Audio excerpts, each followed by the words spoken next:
A while ago, I made a video about my minimalist life in Minnesota.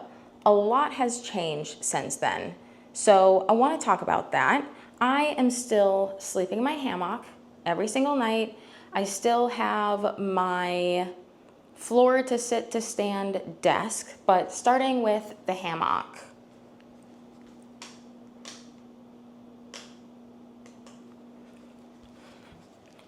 So in Minnesota, I was using this sleeping bag liner, right? Which is super inconvenient. I have to get in this thing, zip it up, which the zipper tab broke. This was a little inconvenient. And then get in my hammock.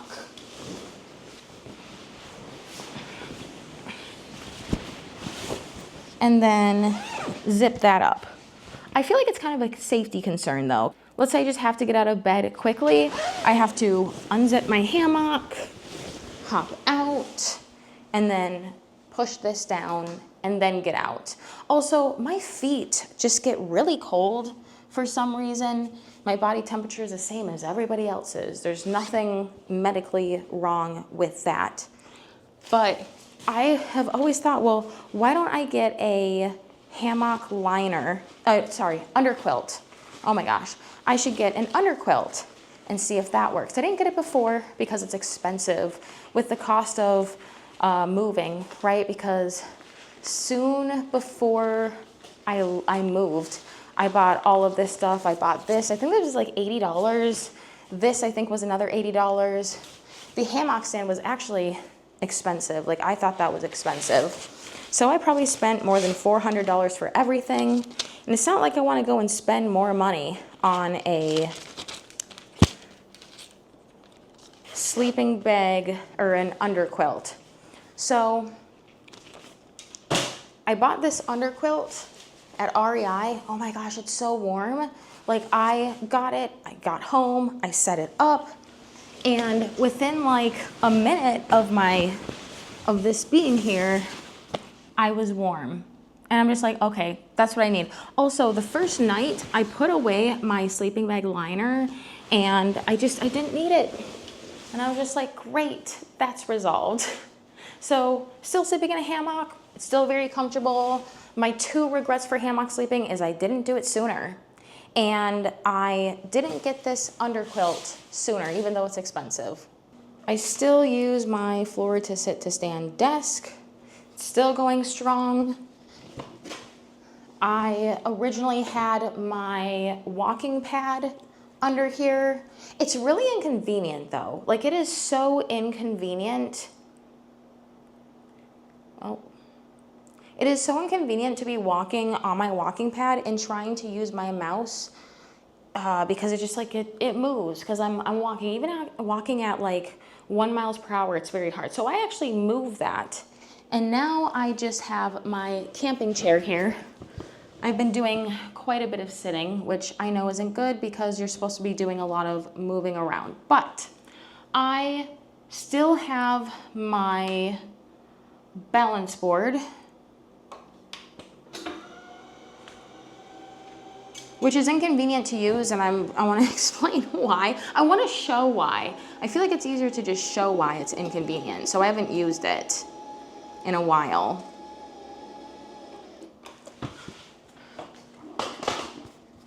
So when I stand on this, oh my gosh, I just feel like I'm a little, oh, I guess not. You know what? Never mind. I guess I was just over exaggerating. I felt like it was hard to use this and look there. I felt like I was a little too high. I guess I'm just lazy then, I don't use it. But I sprained my ankle and I took a break from using this because my ankle just did not feel stable for a little bit, and then I just never got back to using it. So I am not better at balancing, although let's see, after not using it for a while, how bad I really am. Because muscle memory does not work that well with balance, I don't think.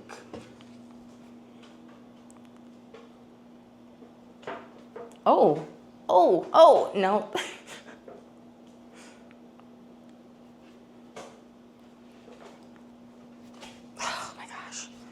try this way.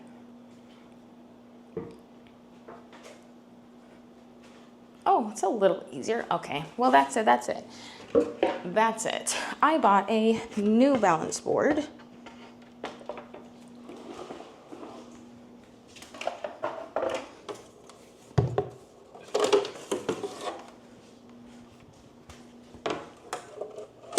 This is called Fluent Stance. Those Facebook ads, they just get me, you know? Coming after me to buy. But I bought this and I've been using this one and I like it. It's easier to balance. I feel like it just targets the core a lot easier as well.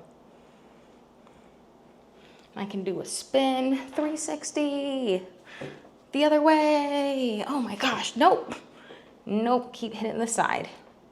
I want to talk about how I've outgrown this place, because like this is the full room.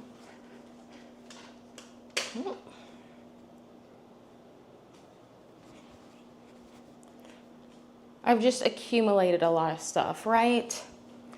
So I bought some workout equipment. I don't really have space for it. I would like to work out in my home. I go to the gym 3 times a week, so I technically don't need to use this stuff, but my goal was to work out 5 days a week, and I feel like I can't do that because I just don't have space here. And then like, this is my walking pad. This is the only place I can really put it. I could put it somewhere else, but like, I'm running out of space, right? I have a bunch of stuff up here. I could probably tuck that stuff elsewhere. I have this closet here that's full. Like, I don't really have anywhere to put anything else, to be honest. And then I've accumulated some food.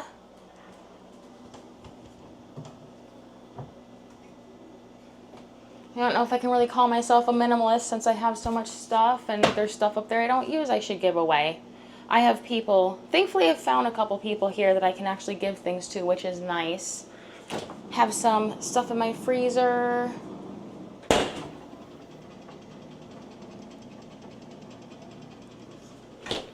And then camera gear and stuff up here. I don't think there's anything over here.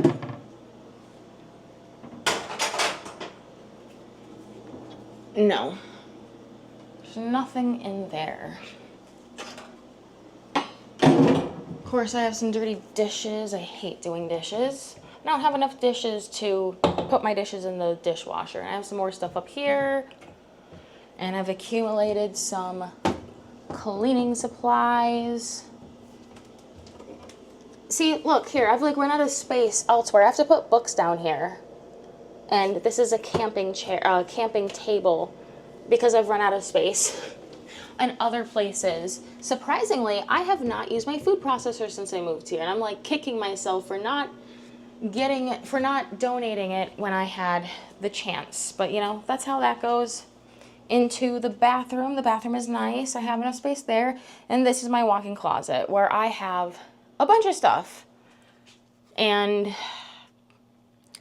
yeah, I am missing the charity group that I was a part of, or that I would donate to in Minnesota, because now it's like I have stuff, I'd like to give stuff away because I'm not using it, and I don't really have space for this stuff, but I don't have anyone to give that stuff to. I don't want to give it to Goodwill because they're just going to sell it to people, you know? But, oh, here's my paddleboard. It takes up so much space. It was actually, I cheated for this video. I cleaned last night. I was going to make this video last night, and I just started cleaning because I felt there was so much clutter in my space that I felt so stressed. And I just started cleaning, and I'm just like, I should have pulled out my camera and filmed how it looked like before. I'm not going to recreate it because I'm not doing that. But I have some workout stuff here that, like, that's the only place it would go, right? It's hard to move around back here because there's just so much stuff in here. So I am thinking that I would really like a 1-bedroom, 1-bathroom place. I would also like to move out of the city because the traffic in Austin is just, it's horrible, to be honest. It's really bad. And I would like to go paddleboarding more. I went paddleboarding once on a river. It was awesome. I would love to go again. And I would like to be closer to that area so I can go maybe even multiple times a week. Once a week would be nice, but I think going multiple times a week would be really nice.